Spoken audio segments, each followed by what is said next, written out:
Ed, What is it? shouldn't you be lying down?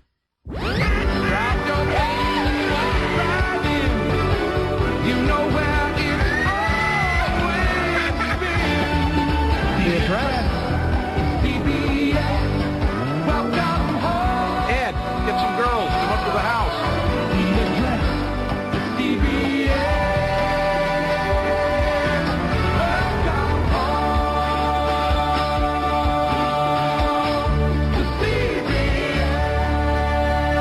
Welcome home. This is It Was a Thing on TV. Total Red Man has ever done something like this to me! It's, Ladies and gentlemen, I give you the dregs of humanity. Episode 297, submission OT85, the CBS Friday Night Block Party. The CBS Friday Night Block Party was a programming block for CBS in 1997. Well, Chica, one of our favorite things as kids was ABC's TGIF, which started... Oh, wait, hold on. I know this is not the correction segment, but we might as well do the correction segment right here. Cue the correction music.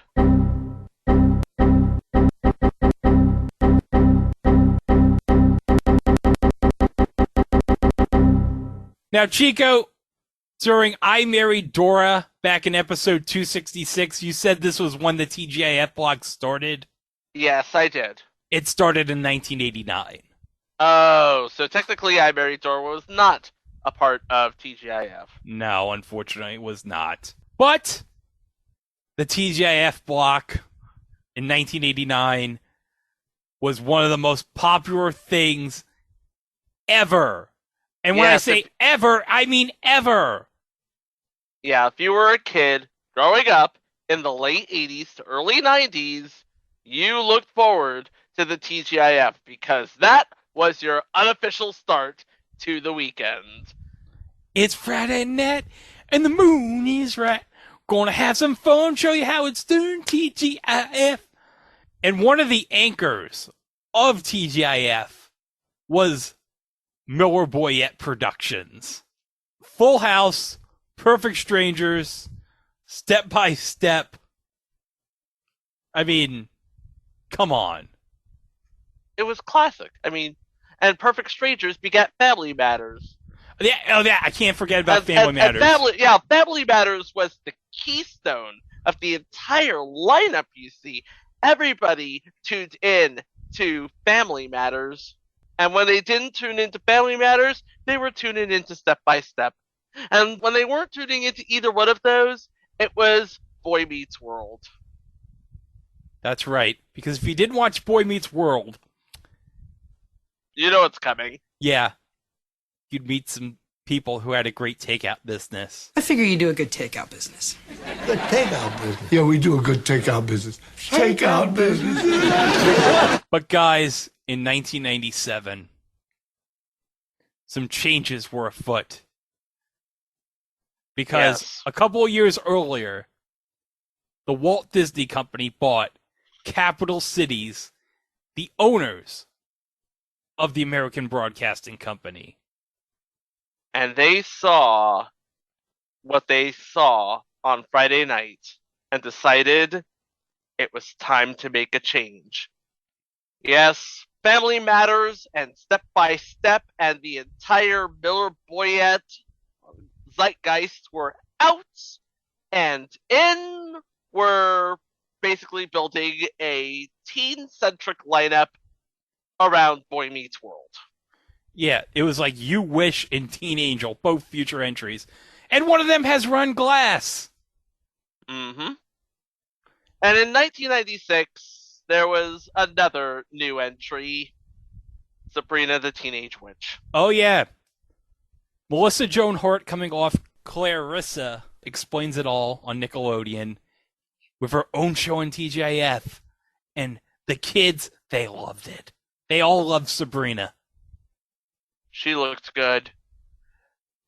Looks good. Looks good. Looks good. Looks good. Looks good. Oh, it looks good. Looks good. Oh, it looks good. Looks good. Oh, it looks good. We haven't done that in a while. I know we were overdue. Yeah. So, all right, Family Matters and Step by Step are out. Like, they're done, right? That's it. No, they still have story to tell. What? But they still have story to tell. Chico, Family Matters is like in its 8th or 9th season, and Step by Step's in season 6. It's like, I think they've told the story that they needed to tell in those seasons. You would think so, wouldn't you? Yes. Enter Leslie Moonves and $40 million. Figures it would be Les Moonves that's responsible for this. Yeah.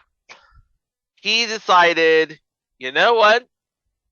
I think with ABC pretty much Disney-fying the TGIF lineup, we use these two shows, Family Matters and Step by Step, as anchors in our own Friday night lineup. Sort of a callback to what TGIF used to be. It used to be a party for the entire family, not just the older kids. So wait, are you saying that basically Les Moonves made his own TGIF with blackjack and hookers? That's exactly what I'm saying. So Family Matters, Step by Steps were your two anchors, and in the middle you would have two new entries. Yes, one would be from Miller Boyette, and another show would be produced in-house by CBS. With help from Sony Pictures Television. Yes. But primarily the reason we're doing this is for the first show. And that show is, well, this show would be anchored by a Miller Boyette stalwart. And that would be Mr. Bronson Pinchot. What haven't we said about Mr. Bronson Pinchot? Oh, let's be honest. We all love Balky. Everyone loves Balky. How can you not love Balky? I mean, he's Balky. Yeah. That's like saying you don't love love. Yeah. But Mike, you love Balky, right? Who doesn't love Balky? He's so adorable. Yes. Yeah. And he gets into so much mischief. Yeah. Causing mayhem for Cousin Larry. Bronson Pinchot on a new show on the CBS Friday Night Block Party. So what is this going to be about, Chico? Well, I'll tell you. Migo is a 9,000-year-old shape-shifting alien from the planet Marmazon 4.0. After his spaceship crashes, he's discovered by three children, Trip, Maggie, and Alex. They are the three Parker children. They live with their single father, Dr. Edward Parker, and pass Migo off as human. He doesn't want anyone to know that he's an extraterrestrial because, let's face it, if the government finds out that he's an extraterrestrial, they're going to do unspeakable things. Because that's what the government does. So, what is a good cover story for Migo? They say he's from Canada. What? It's true. Oh, it's true! It's damn true! Now, he says he's going to go home as soon as his ship is repaired, but he becomes attached to the children and decides to remain on Earth as their nanny, babysitter, and childish adult figure? I don't know what else to call it except a childish adult figure.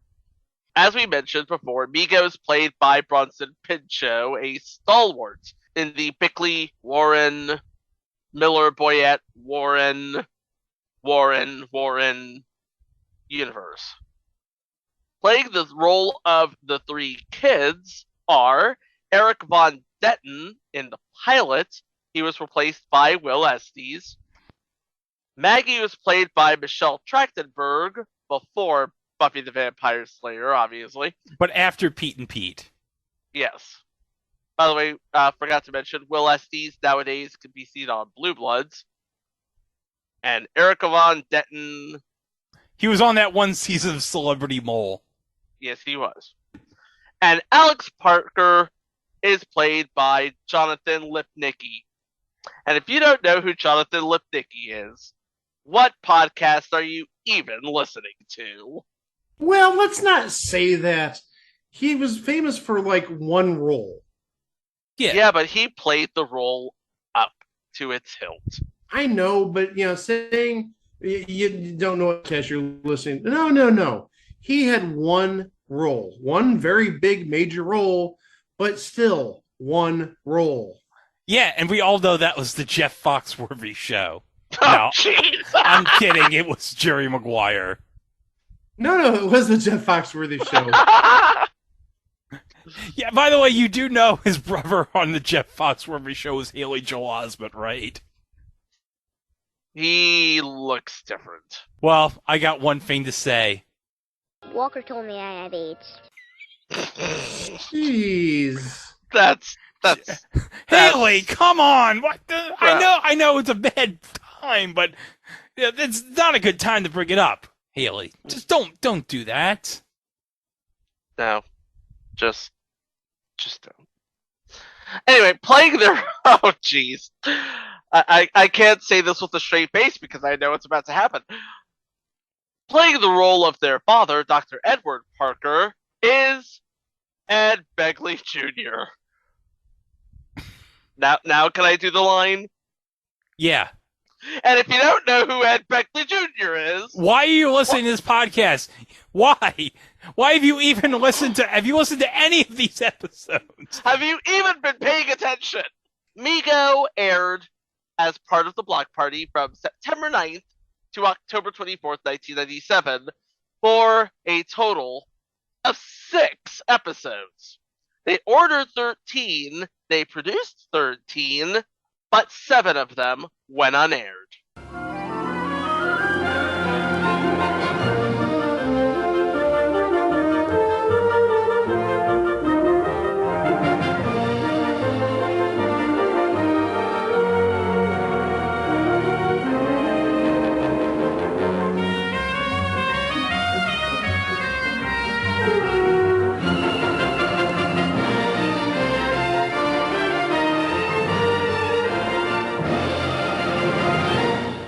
Jesse Frederick and Bennett Salve, and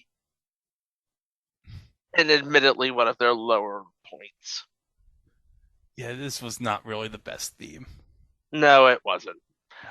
But yeah, CBS only aired 6 of the produced 13 episodes, but international markets did get the entire run. I know the entire run aired in the UK on Sky One, So we do have capsules of all 13 episodes. So, Sky One, thank you. Episode 1, The Pilot. Migo is made temporary babysitter for the Parker kids after his spaceship crashes in their backyard, and he waits for repairs to be completed, but quickly finds himself growing attached to them and questioning his return home. Paige Peterson, who would be moonlighting from Hang Time at this point, or maybe before Hang Time, probably before Hang Time, would play a role of Heather Thompson, who is the object of desire, shall we say? Oh, yeah. Trip. Yeah. The object of his desire. He's like spying on her with a telescope. He's a pervert. He's not Shasta McNasty level pervert, though. Oh, no. No, not Shasta McNasty pervy at all. But yeah, this was the only episode where Trip was played by Eric Von Denton, so there you go. I need to mention one name in this episode just because the character name makes me laugh because I apparently have a sense of humor of a 12-year-old. Playing Ilsa Scrotenbuster is Marianne Muller-Liel. I'd still say saying Scrotenbuster. Busting somebody's scrotes. Scrotenbuster. That's what I'm laughing. Scrotenbuster. Scrotenbuster. and really, she's been on plenty of shows. Never really been a starring role on any of them. I just like saying Scrotum Buster. That's called. You know what that's called, Mike? Getting Immaturity. Getting crap past the radar. Well, this is a pilot, so did it even air necessarily? Yes. Yeah, it did. Oh, it did. Okay. So people in America got to hear about Ilsa Scrotum Buster. Ilsa Scrotum Buster. Busting the scrotes. Yep. But enough about my last ex-girlfriend. Good night, everybody. Episode 2, Chico. Episode 2, Will SD steps in the role of Trip Parker as we talk about love and money. Migo gets his first paycheck but still has a lot to learn about money.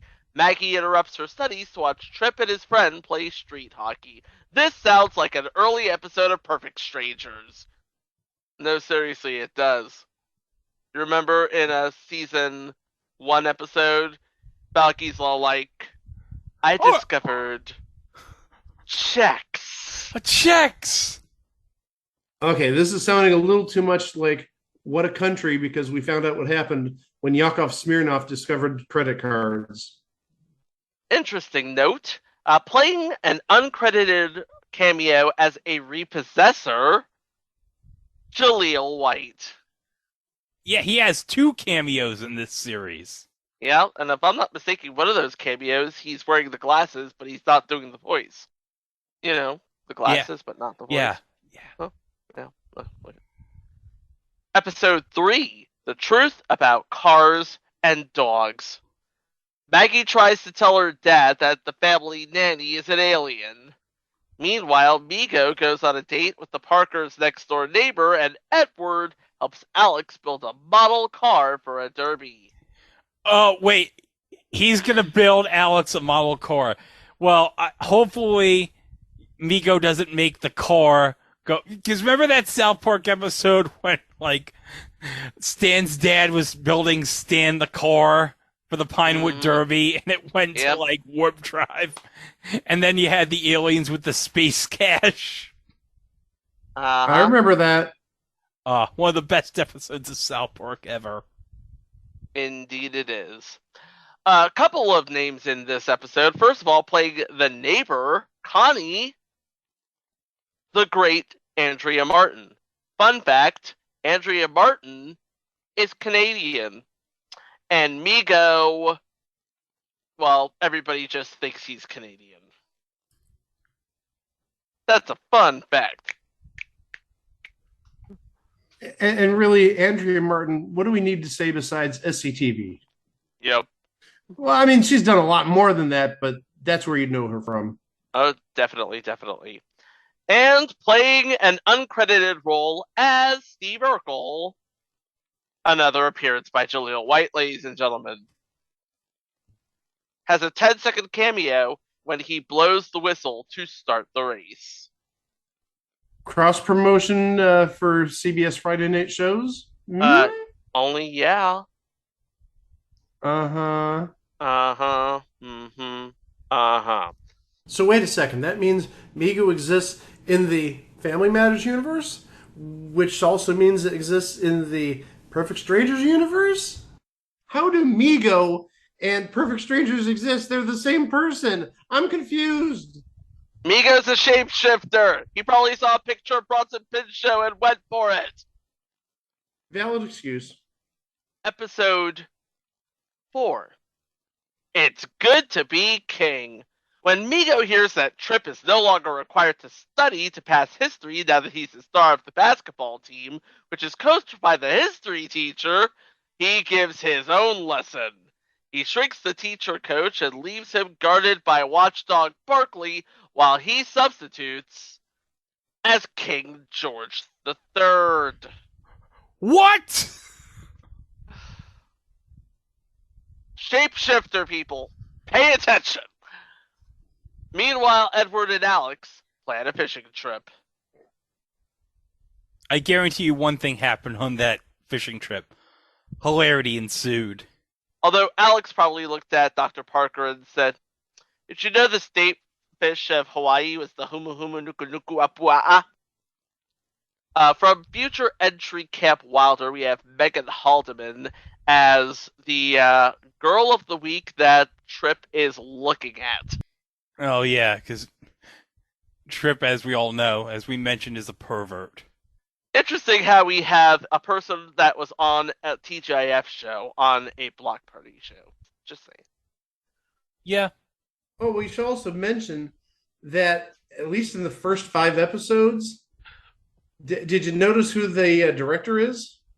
Who? Richard Carell. Rich Carell. We've talked about him plenty of times. Oh, okay. Yeah. He's a legend. Yeah, I mean, he was, among other things, as a child actor, he was on Leave It to Beaver. And speaking of Leave It to Beaver, you know where he appeared. The week of Match Game Hollywood Squares with the Leave It to Beaver cast and Gallagher. Guys, I'm going to once again say it. If Gallagher had smashed the watermelon on the Friday episode, everyone would have gone nuts. Yes. Okay? Everyone would have gone nuts. Everybody. All right. Everybody. That's how Gallagher ended his show. That's how Gallagher should have ended the week. Yeah. He should have taken Richard Deacon, put his head right on the table, and smashed it to pieces with the sledgehammer. No, Mike. No. You're just horrible. That's terrible. That's terrible. I mean, it's not a bad idea. It's just terrible. Oh, Chico, don't It encourage is it. terrible. Don't it is very encourage terrible. him. No, Okay. But you're right. It was very terrible. But it'd be damn funny. Episode 5, Fatal Attraction. Trip learns a valuable lesson. Trip's always learning a valuable lesson, isn't he? Trip learns a valuable lesson after he takes Migo's magic wrist device and uses it to trick a popular girl into believing that he's the boy of her dreams. He initially enjoys the attention, but changes his mind when his new girlfriend, Brooke, begins shadowing him and hanging on his every word. Meanwhile, Migo plays poker with Edward and some interns. Playing the role of Brooke is Maggie Lawson, which means we get to talk about Psych. Oh, does this mean we get to talk about James Roday Rodriguez, Chico? Hell yeah, it does! Psych 3, This Is Gus, streaming on Peacock right now. She was also in future entry Inside Schwartz. Can't wait for that. Okay, this is the last aired episode. Yes, it is. The Halloween episode. Maggie finds out that her secret admirer will be arriving incognito at her Halloween party and enlists Migo's aid in unmasking the mystery man, while he tends to spooky tasks of his own, but he sets out to give Trip a scare. You mean he hasn't done that already? No, he hasn't. Okay. And that was pretty much the last episode before CBS decided to fill Migo's slot with other stuff like Halloween and Christmas and Thanksgiving specials.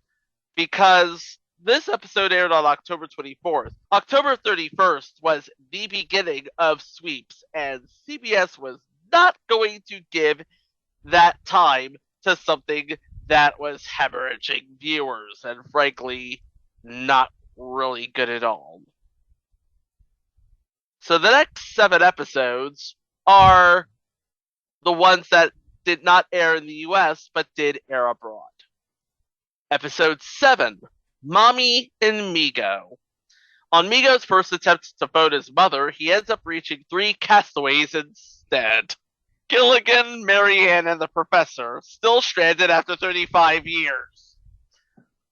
While he continues his quest for a direct line to Barbizon 4.0.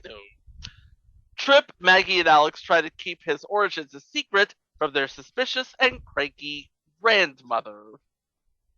Playing the role of said grandmother, another veteran of Step by Step, or aka the TGIF lineup, Peggy Ray.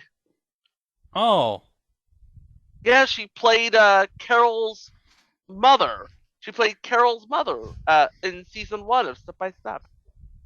And by extension, the grandmother of Dana and whoever Angela Watson and Chris Castile played.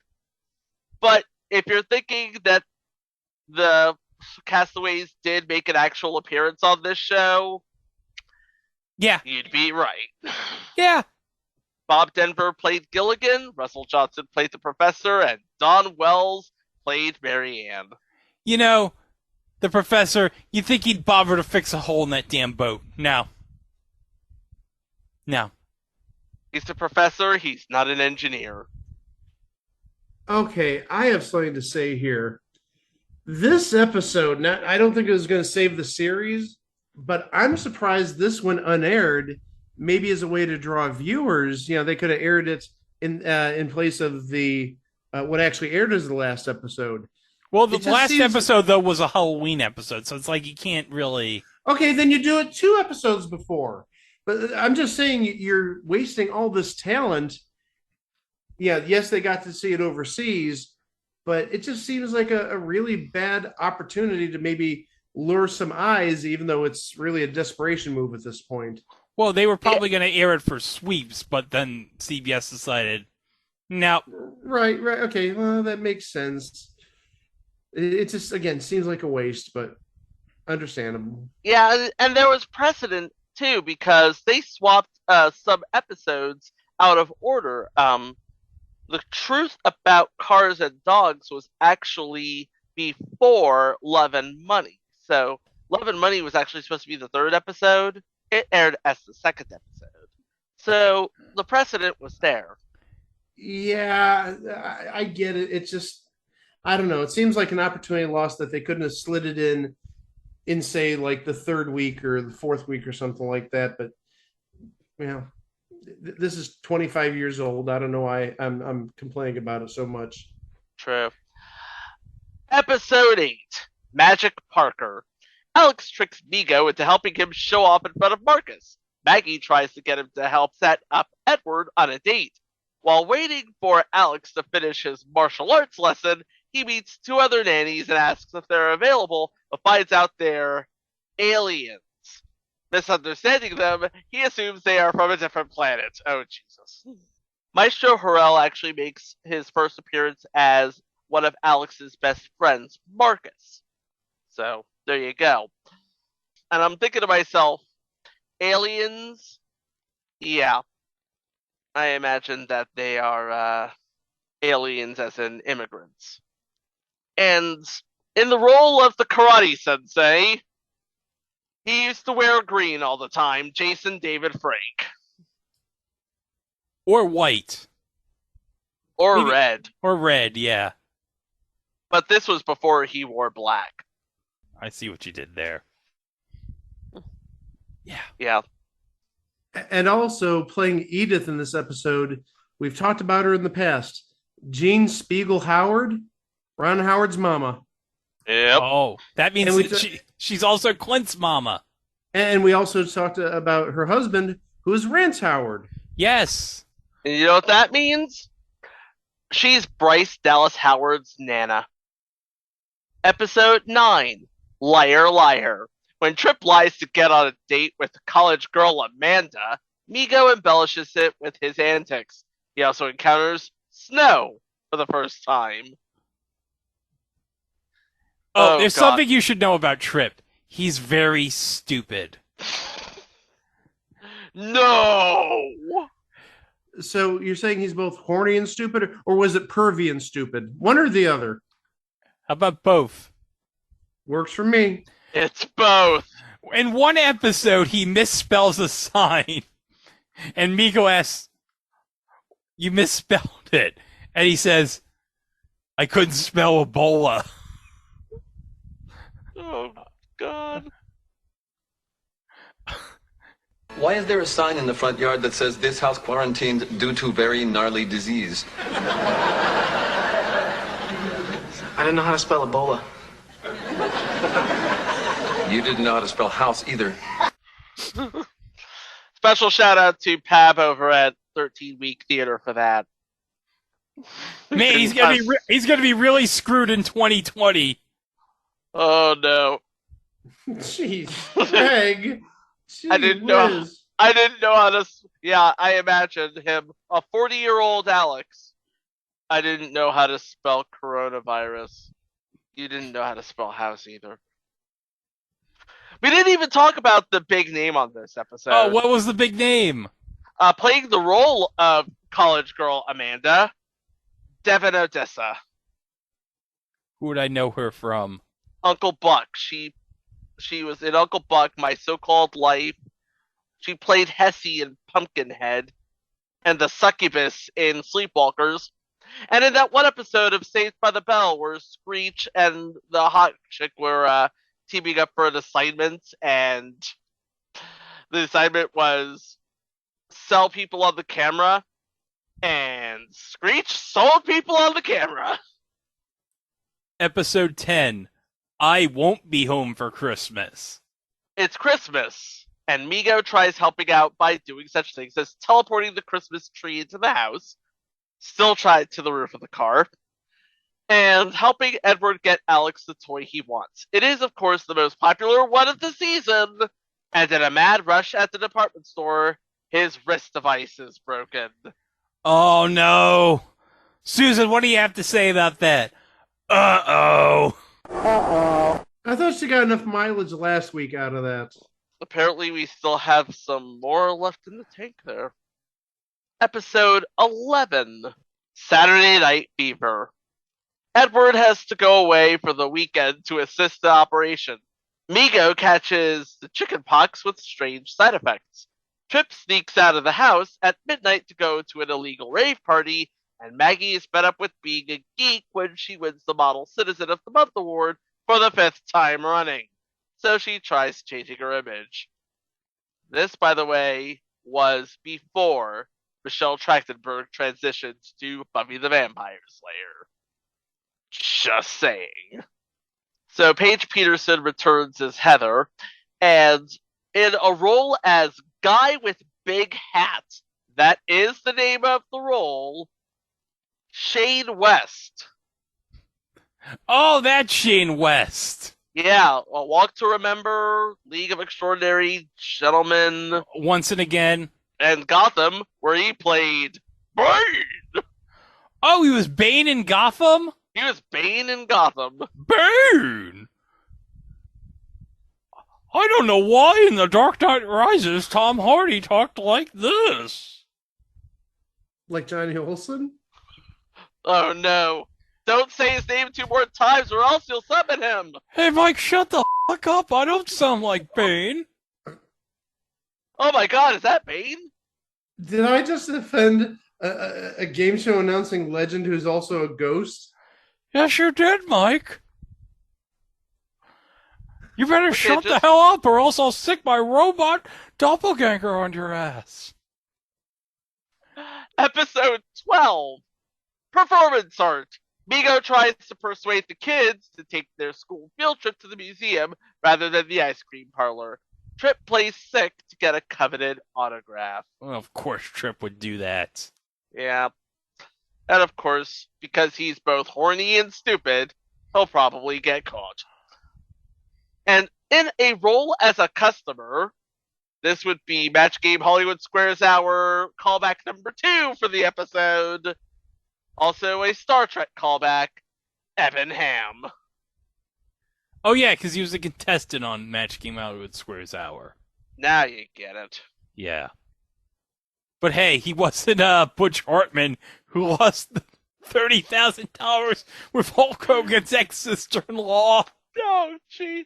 Oh, jeez. Hey, it could have been worse. You could have picked Linda Dano 4 times and lost. Oops. And finally, episode 13, Car and Driver.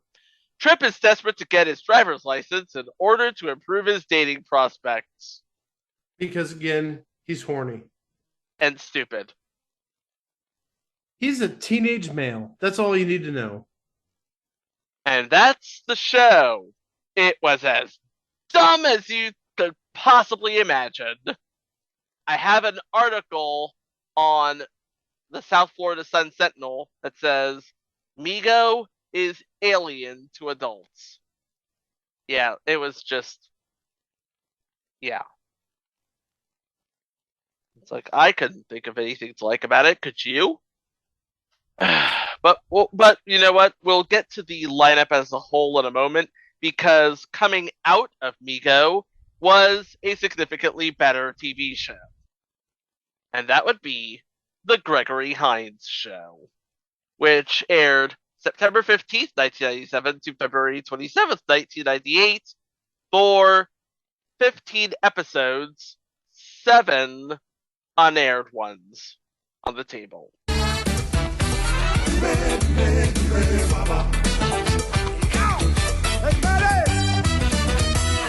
Gregory Hines played Ben Stevenson, a working single father to young Maddie Stevenson, who is busy diving headfirst back into the dating pool after his wife died at around the same point that Maddie is just learning to get his feet wet. Helping Ben out is his brother Carl, his co-workers Alex, Nicole, and Angela, and his father James, along with some other famous faces along the way, which we'll get to in a moment. Playing the role of, we said already, Gregory Hines is Ben Stevenson. Gregory Hines is the song and dance, and he's a triple threat. What's not to like? We miss him so. In the role of Maddie Stevenson, his young child, is Brandon Hammond, who has kept busy since then, if I'm not mistaken. He was actually in Space Jam. The original, right? The original Space Jam, yeah. Oh, look what role he played. Michael Jordan at 10 years old. Yeah, this was a year before the Gregory Hines Show. But since then, he was in stuff like The West Wing. He's been a producer and a writer, and he was actually even a director at one point. So yeah, he's been busy as of late. Playing the role of Alex is Mark Timkishin. He hasn't been in much. Well, actually, that's a lie. He spent 15 episodes on George Lopez as Mel Powers. Playing the role of Nicole Moran, the beautiful, sassy ex-wife of Alex with a heart of gold, is Robin Riker. And Mike, fire up the music machine. It's time to play Is This Typecasting? Well, we really don't have a song for that, but is it typecasting? We'll find out. Yes. Robin Riker plays Nicole Moran, who is the beautiful and smart-mouthed ex-wife of Alex and a good friend to Ben, who is constantly trying to hook Ben up with her friends while getting a word in edgewise to her ex-husband.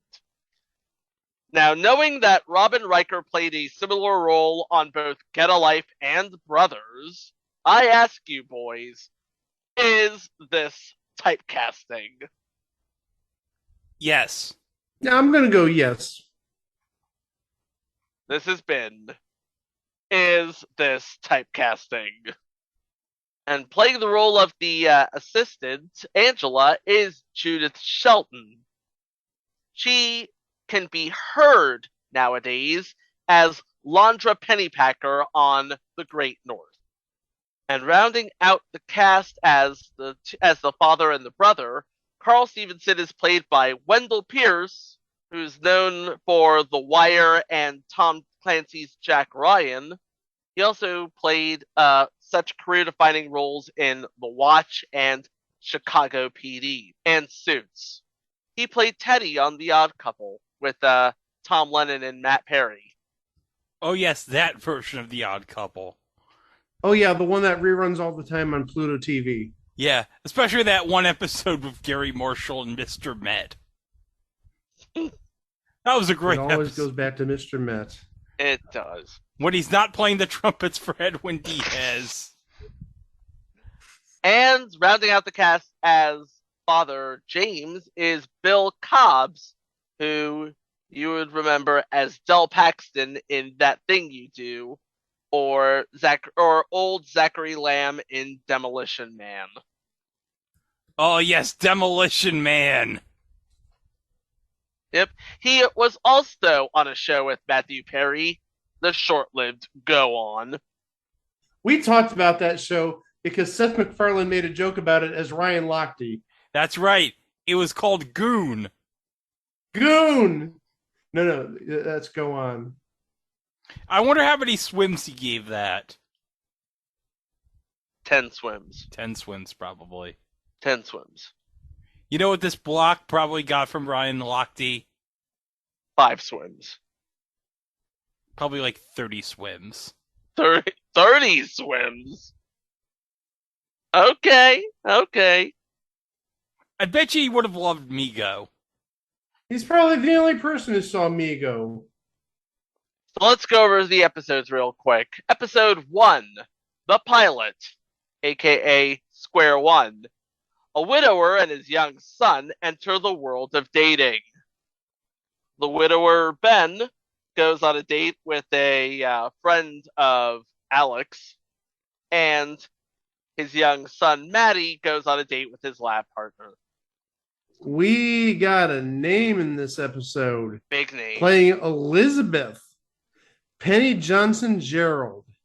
Oh, Penny Johnson Gerald. Yeah. Yep. Sherry Palmer on 24, but also currently on The Orville, Dr. Claire Finn. Mm-hmm. Oh, yes. I think this is the second time this year we've mentioned Penny Johnson Gerald. I am very sure you are correct. What episode it was? Yeah, I'm trying to remember. Yeah, I'm looking. Was it Parker Lewis Can't Lose? No, because we never covered Parker Lewis Can't Lose.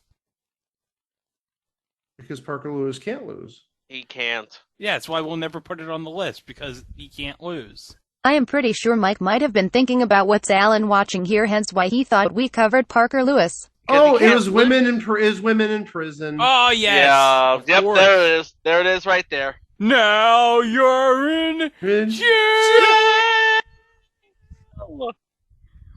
Oh my gosh. Episode 2, Basketball Jones. Ben has second thoughts about publishing a basketball player's autobiography.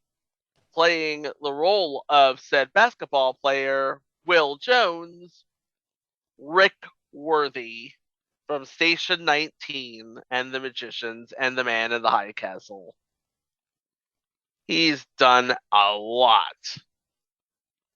Episode 3, Flirting with Disaster. Carl's date confuses Ben's professional interest with flirting. Playing the role of Carl's date, Jeanette, Gina Torres. Oh, Gina Torres. What hasn't Gina Torres done? She's done it all. Episode 4, Epilogue to a Kiss. For Maddie's sake, Ben invites Paige's parents to dinner. Paige, of course, being the recurring character to which Maddie has an on-again, off-again relationship. She's played by Angelique Perry. And playing the role of Paige's parents, Riff Hutton and Yvonne Farah. Episode 5, Boys' Night In. Ben leaves Maddie home alone for the first time. Playing the role of Doug, a guy you might remember from the show or the news, the nightly sketch comedy show with Brad Sherwood and Maestro Clark. Oh, I remember that. That didn't last all that long. I liked that show. I loved that show. I grew up watching that show for the 6 or so months it was on. Yeah, the news that takes me back to a much better time. It really does. It does. Not even joking there. Episode 6, Catcher on the Train. An award-winning author's second book stinks to Ben's chagrin. It stinks. Thank you. George Murdoch plays the author of said book, Samuel Lawrence. Episode 7, So Far, So Good. Maddie's upset with Ben for replacing their couch. Probably has something to do with his mother, which I totally get. In a role as Sherry from Miami Vice, Olivia Brown is in this episode. So there's the name. Episode 8. 8.5 months. Ben meets a pregnant woman at a Halloween costume party. And apparently he's smitten with said woman, who, by the way, is dressed as pregnant Madonna. Oh, yeah, because did Madonna have her kid around this time? Yeah. And unfortunately, I don't know who played that lady. Oh, well. Probably wasn't this woman.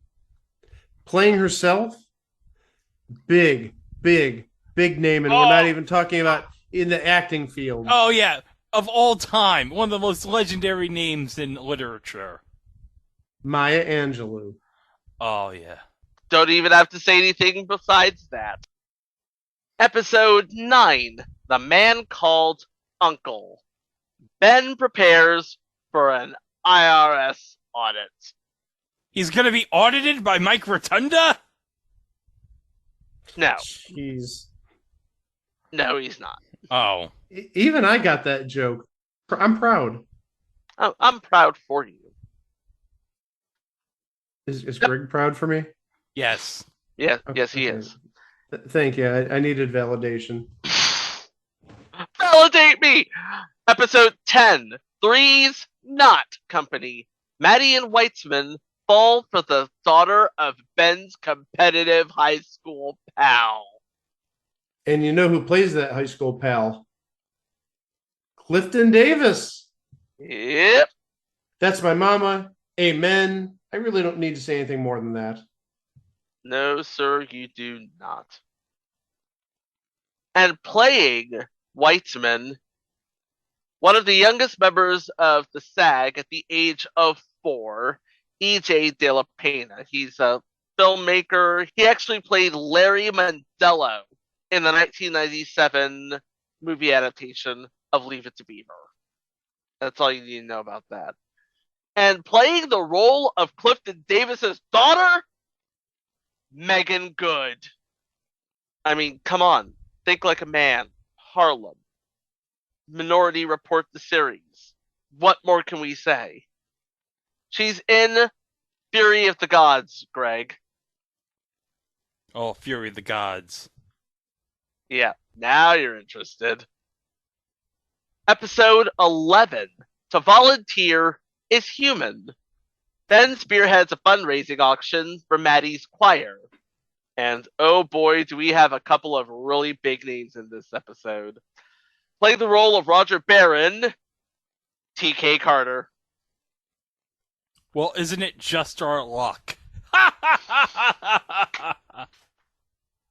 Oh, God. Somebody out there has the episodes. Somebody.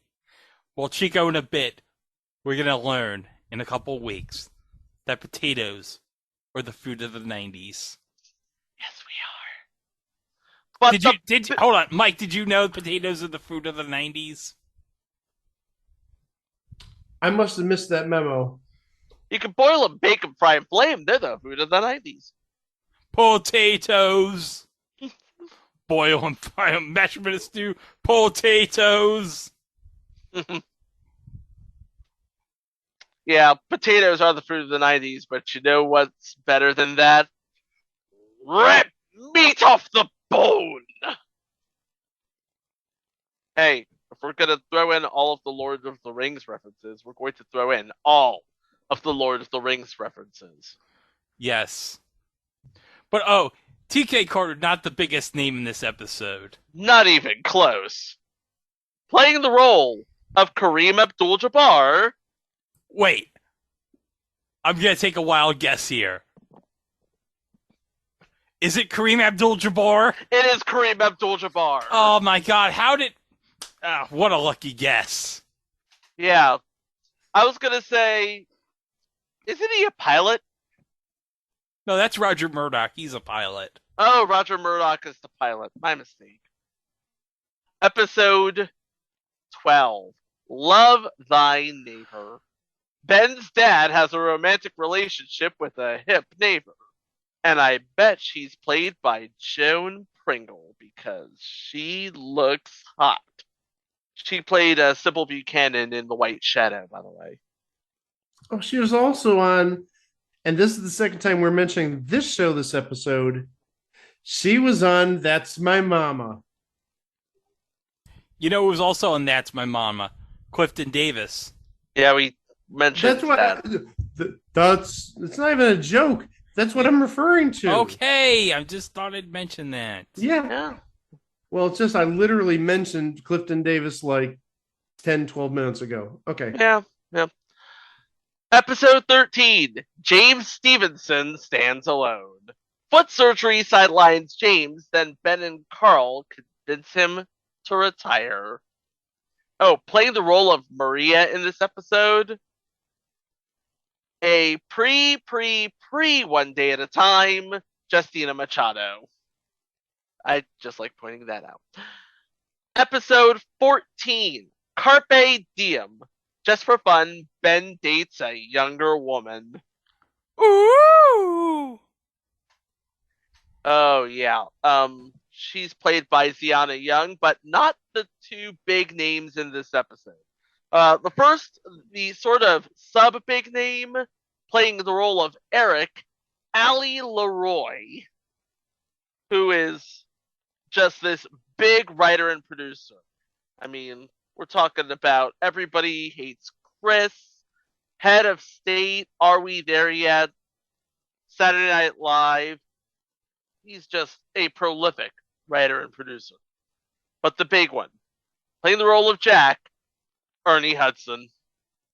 Ernie Hudson, who will be in the Quantum Leap reboot. Yep. And, of course, Ghostbusters. Duh.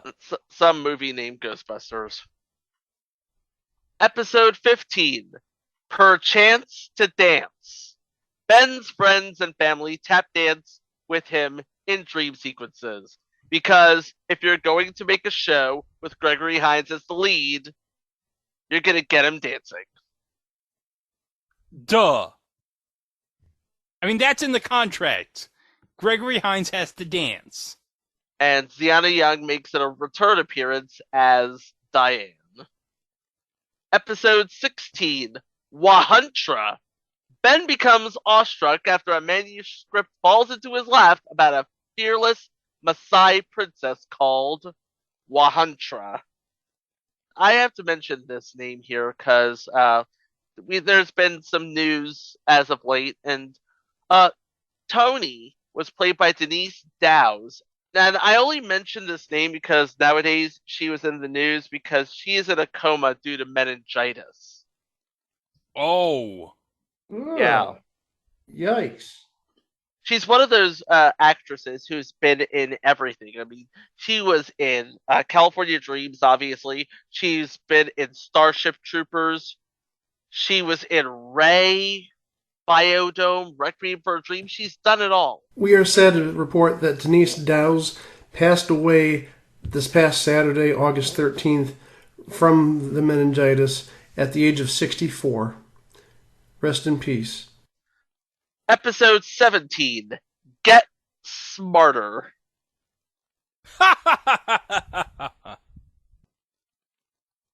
Maddie joins a study group and begs Ben for some money to attend a lecture.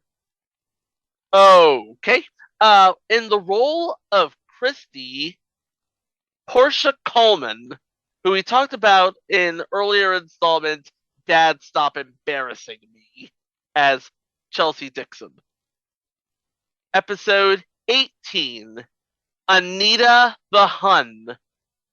Maddie gets in trouble at school, making Ben have to come down and talk with his tough English teacher, Anita Hunsley. Sadly, not much is known about who plays Anita the Hun. We'll get to that momentarily. Episode 19, Sister-in-Law, Sister-in-Law. A takeoff of Sister Sister? No. Oh, okay. It's actually sister-in-law story, Ben gets a surprise visit from his baby sister-in-law, Julia Bullock. She's a drifter slash swindler who owed him $1,000. $1,000. $1,000. $1,000. That's not a lot of money. No, it really isn't. No. But playing the role of Julia is a lady by the name of LaChance, who is known for playing Anne in The Blacklist, several roles on Law & Order SVU, and Rachel in The Help. Oh, The Help. Yeah. But she did do the voice of Terpsichore in the TV version of Hercules. Of Disney's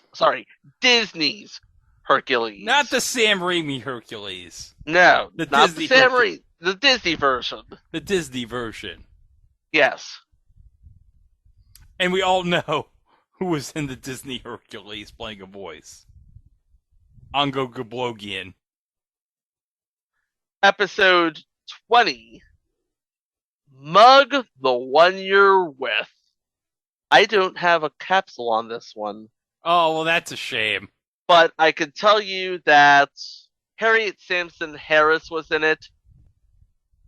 And that's really the only person of note that I can remember. She played Ellen in Nurse Betty. She was actually Felicia Tillman on Desperate Housewives. But you probably remember her as BB Glazer on 11 episodes of Frasier. And I know you like Highway to Heaven, Greg. She was also in an episode of that. Oh, hopefully it's on the Highway to Heaven channel on Freevee. Especially the episode with Whoo-wee! Whoo-wee! That's true. Whoo-wee! Was on an episode of Highway to Heaven. Whoo-wee! She was on an episode of Highway to Heaven with Whoo-wee! Probably not that episode with Whoo-wee! But on an episode. Episode 21. Ben-Hur. When Ben turns out an offer to spend the night at Kira's place after walking her home... Hold on, I just got that joke! Because Gregory Hines' character's name is Ben! Now you get it!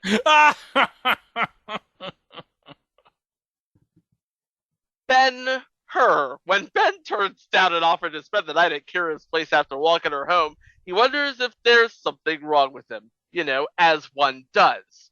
Vanessa Bell Calloway plays the Woman of the Week, Kira Lewis, and she's, again, one of those ladies who has been in everything. Wicked City, The Black Hamptons, This Is Us. Wow. Shameless. She's been in everything. Oh, by the way, I found a capsule for Mug the One You're With, so... Okay, what is it? What's in that episode? Ben takes out a mugger to protect Maddie, making him a hero in his son's eyes, and an object of envy in Carl's. Ben just wants to put the incident by him, but he doesn't get his wish after Maddie brags about it in school. His class goes to the publishing company for career day, and all they want to talk about is how Ben beat up a bad guy. The mugger ends up suing him for using excessive force, rendering him unable to work. Uh-oh. And finally, episode 22. I'll see you all in health. After a heart attack scare with James, Ben recommends to James that he start taking better care of himself. But when Carl reminds him that it's been 5 years since he's been to a doctor, Ben decides to set a good example for his father and see the physician who works with Carl's girlfriend, Naomi, to prove that he's the picture of perfect health. Turns out, Naomi is the doctor. Uh-oh. Naomi's played by Judith Moreland, who, again, stop me if you've heard this one, she's been in everything. She's been in Bosch, CSI, The Unit, and Profilers. And that is the show, and by extension, that is the Block Party. So, again, if you ask me, Gregory Hines had the better of the two shows. I mean, it was especially well written, it was especially well acted, and I watched the pilot, which is available on Crackle, as well as a few of the episodes from the season, including 4 of the 7 unaired shows. And by and large, there was a lot of chemistry there. Yeah, it was a good show. It unfortunately was saddled with the rest of the Miller Boyette shows. Yeah, they had Gregory Hines had 3 things going against it. 1, it was the lead out for Migo. 2, it was up against Boy Meets World. And 3, if you look at all of the shows in the lineup, it seems like it was a bit out of place. I mean, here you have a mature show saddled in with 3 family comedies. And again, you have family comedy, family comedy, family comedy. Then you have the Gregory Hines show, which didn't know if it wanted to be a family comedy or a workplace comedy or a relationship comedy. You get what I'm trying to say here? So in other words, it was kind of like Going Places? It was kind of like Going Places. Except this didn't have Alan Ruck. It did not have Alan Ruck. He would have been too busy on Spin City. Yeah. By the way, Spin City, the entire run's on Pluto TV. Nice. So that means we can one day do the episode where Richard Kind's character went on Millionaire. Make that into a mini and I'll consider it. But yeah, it was a really good show. And if it was on any other time slot, maybe on any other network, it probably would have stood a chance. But it was on this network, and it was on this night, and it had the unfortunate fortune to go against Migo. So thoughts on either one of the shows? Well, I think we can agree. The Gregory Hines show was good. Migo, nope. No. It was not. Let me just say this. Even at 13, when this aired, I knew Migo was terrible. And that's saying a lot. When 13-year-old Greg Dieter's like, nope, not gonna bother with this. And I watched some pretty stupid crap when I was 13. I think we all watched some pretty stupid crap when we were 13. I think that's the age where you start discovering, yes, it's crap, but I'm going to watch it. But yeah, I mean, Gregory Hines show, again, it had any other time slot, it probably would have worked. The fact that it was on opposite Boy Meets World and after Migo did not help. No, it did not. And then did they put it back like later on after the block party dissolved in 98? Looking at the schedule, we know it premiered on a Monday out of the American adaptation of the British comedy One Foot in the Grave, starring Mr. Black and Madeline Kahn and Ducky Doug and Felicia Rashad. That led into Sybil. This would have been airing opposite Melrose Place, Dateline. Oh, that'll do it. Melrose Place and Dateline. Even but if no, it's... Here's the thing, though. It aired opposite Dateline, but Dateline had 11.8 million viewers. Melrose Place had 10.3 million. The Gregory Hines show got 14.1 million. By all accounts, it should have succeeded. Well, you know what I explained that to? It was coming out of Sybil. I bet it was No, it was going into Sybil. Oh, it was going into Sybil. Maybe people were waiting to watch Alicia Witt. Maybe. I know that's what I probably might have been doing that in 1998. I probably would have just tuned in to CBS. I want to watch Alicia Witt. I bet that's probably what happened. I was one of those people that tuned in to wait for Sybil. But on Friday, on its regular time slot, both ABC and CBS ended up eating each other, while the night went to NBC's Dateline, and Fox's lineup of The Visitor and Millennium. Oh my god, I forgot about Millennium. Yeah, that was like Chris Carter's follow-up to the X-Files, and like, I remember that got like a ton of hype, and nobody watched it. I can't tell you a single thing about it. And that was on for like 3 seasons, wasn't it? I want to say yes, so. Yeah, I can't tell you one thing about it. I can't tell you what Millennium was about or nothing.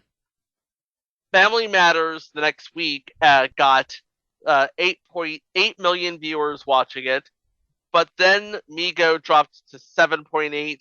Gregory Hines went up to 8.6, and Step by Step went up to 9.2, and of course the night ended with Nash Bridges. Oh, Nash Bridges. Oh, that's terrific. But here's the thing. That was the premiere night of TGIF with the new seasons of Sabrina the Teenage Witch and new entries, You Wish and Teen Angel, both of which we talked about earlier in this episode. And it could not survive the might of Sabrina the Teenage Witch, Boy Meets World, and the other 2 shows. Which were, I guess you could say, success by proxy, maybe? Not really, because both of those didn't last a year. They did not last a year, no. But they lasted long enough to kindly show Migo and the Gregory Hines show the door. But that was it. After 6 weeks, Migo was gone, and Gregory Hines show lasted until February. And didn't they just burn off Family Matters and Step by Step in the summer? They did. They did. They burned off all those new episodes in the summer. Yeah. But like we said, if you want to catch the Gregory Hines show yourself, they did put most of the episodes, including 4 of the unseen episodes, on Crackle. You can watch them for free. The other 3, I'm afraid, remain lost media. Nobody is lining up to watch Migo, but I'm sure there's 1 episode or 2 on YouTube if you can find it. I think most of the episodes are on YouTube, especially the ones with the Gilligan's Island cast. Because I've seen it on YouTube. Okay. So, there you go. But eventually, this kind of stunt of trying to, use the TGIF lineup against itself kind of worked, because the TGIF lineup, I don't think lasted until past 2000 or 2001, right? No. I don't think the TGIF lineup lasted past 2001. I think once Boy Meets World ended, that was it. Yeah. At the tail end of the TGIF run, Boy Meets World was the anchor, because Sabrina the Teenage Witch would also switch networks. Yeah, because it went to WB. And yeah, the last TGIF of the original run was September 8th, 2000. Of course, they tried to bring it back in various entries, neither of which held past a single season or 2. That's it. That's the history of the CBS Friday Night Block Party and its tenuous relationship with the TGIF block. But you can listen to us regale more Jaleel White stories on our website. It was a thing on TV.com.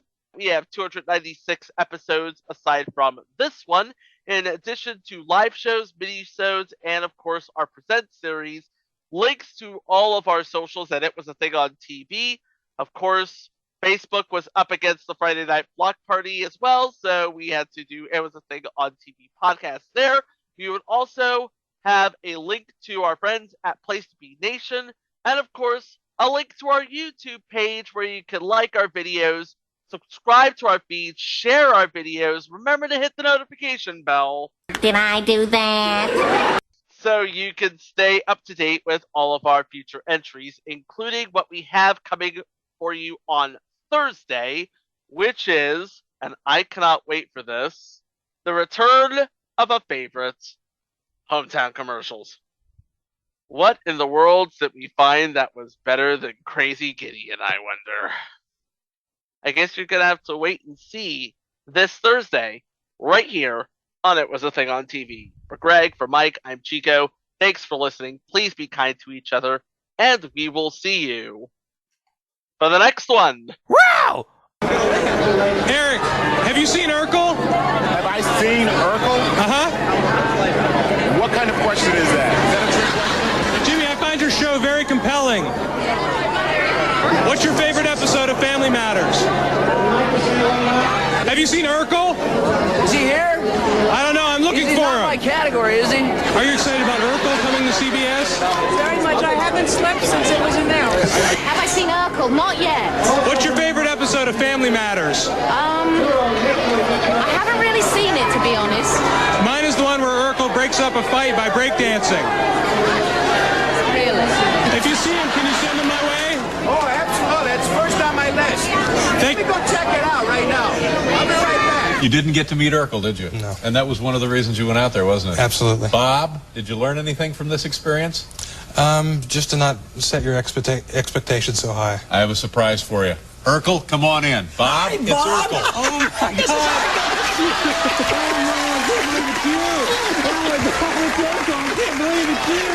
I can't believe it. Not Urkel. Sit down. Here's the real Urkel, Jaleel White. Bob!